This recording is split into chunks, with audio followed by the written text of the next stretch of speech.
Artemis Bays until 8:45 p.m. At 8:05 p.m., a line of showers producing gusty winds was located along the line extending from near New Haven Harbor to near Cold Spring Harbor, moving to 50 knots.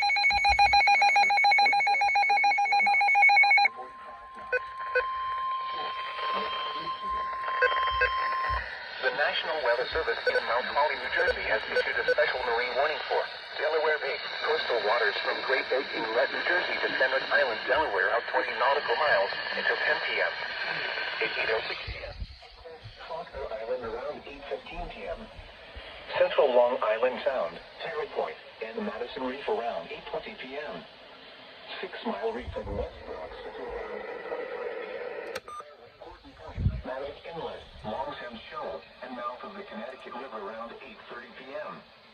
Deering Harbor, Great Peconic Bay, Little Peconic Bay, Orient Point, Plum Island, Shelter Island Sound, and Pleasant Island Shoal, Bethany Beach, Cross Ledge Light, 14 for Bag Light.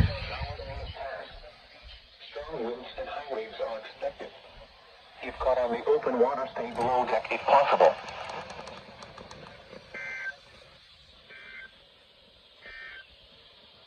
Here is a special weather